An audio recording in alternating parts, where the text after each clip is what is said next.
Hey everyone, the qualifier bonanza continues. This week, PGL Wallachia Season 3 qualifier finished up, and it was quickly followed by ESL One Raleigh qualifiers. But first off, some news and notes that you should be aware of. Tundra Esports announced that Ludwig Zai Wahlberg has stepped down as the general manager and will be taking a break.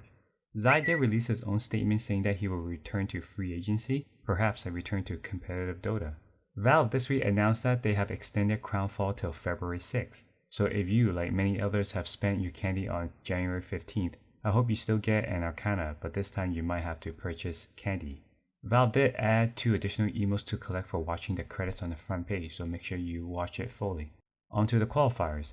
The PGL Wallachia Season 3 qualifiers came and gone, and here are some of the teams that qualified for Season 3 on March 8, 2025. From North America, it will be Wildcard Gaming. From South America, it will be a new team called Looking for Organization. From Eastern Europe, Navi took the first slot, and the second slot went to another new team called Banya Pivo Samogon. In Southeast Asia, it had 1 slot and it went to Talent Esports. China also had 1 slot and it went to Team Taiwan, who defeated Yakult's brother 3-0. In Western Europe, it had 2 slots, and Avulus took the first slot after beating Nigma Galaxy 2-1. Nigma Galaxy had another opportunity to qualify for the LAN, but they lost 2-0 against OG. The 16 teams competing are now Team Liquid, Gaming Gladiators, Extreme Gaming, Aurora Gaming, Team Falcons, Heroic, Team Spirit, Tundra Esports, Avulus, OG, Navi, Banya Pivo Samogon, Team Taiwan, Talent Esports, Wildcard Gaming, and Looking for Org. It all kicks off on March 8th to the 16th. Let's shift over to ESL One Raleigh qualifiers. In Eastern Europe, Team Spirit took on 9 Pandas, and we can all agree that Team Spirit is back and looking stronger than ever. They swept the series 3-0 and will be going to Raleigh in April. Still a blink roar here. They see the moment for it. Now Shiva's, and they have no tools. This moment. A race forced out closer to the base, but still in the blood riot. And still a dead light. Yeah, alright. He's gone. Yutori fountain diving as well. Ooh. Not much is going to stop them by the looks of it. He's still got ages to work with. They're going to try, but the backup now will finally arrive. Maposha gets in range. It's an Ultra, and I think it's time to call it ends. Congratulations, Team Spirit. Really no contest from them in the grand finals and in the qualifiers as a whole. They will be the only team. In Southeast Asia, it got awkward for the slot. Team Talent Esports had a player named Cuckoo, and they played against a team called Cuckoos. And Team Talent won 3-1 to claim the spot and had the superior Cuckoo on their team. Nobody shows yet. Oh, Amel, that's the target you'd really want to burst down. Solar Guardian, is it enough? Amel somehow still alive, finally will go just before the fight really breaks out. He's got no buyback either. Here comes Abat though, at least trying for Cuckoo. He won't find that. The wards will kind of block him in there for a second as WS actually running forward, trying to find a Sunder target. Won't find one yet. Meanwhile, Abat losing too much HP. No He's gone. That might be it. Talon may have done it. I think this is game over, John. There's no buybacks left. Talon should be your SCA representatives here for ESL One Raleigh. And the GG is called. Congratulations are out. Talon, I mean, I'll be frank, John.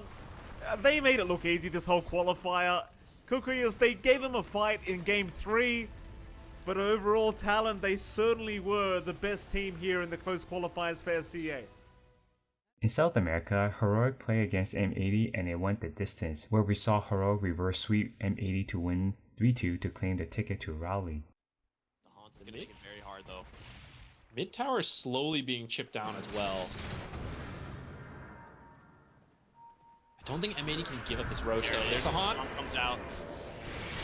They see everything. Yuma continuing to just drop illusions everywhere. Analog goes into the backside. They do see PA. She jumps for her target. RP number 1 catches the Pangolier.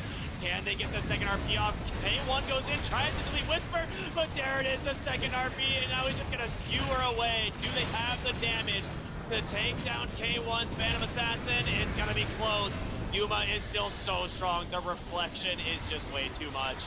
That is it. 3 dead without diebacks, and I think Heroic have punched their tickets to the main event.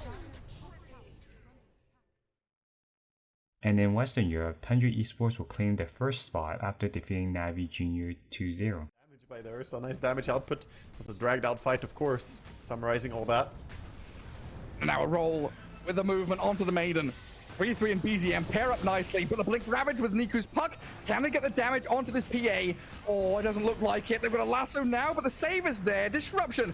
Nice time for Duraccio to blink backwards, get more damage onto PMA, and force Navi Jr. into the base while the puck is focused and killed off by Saxa.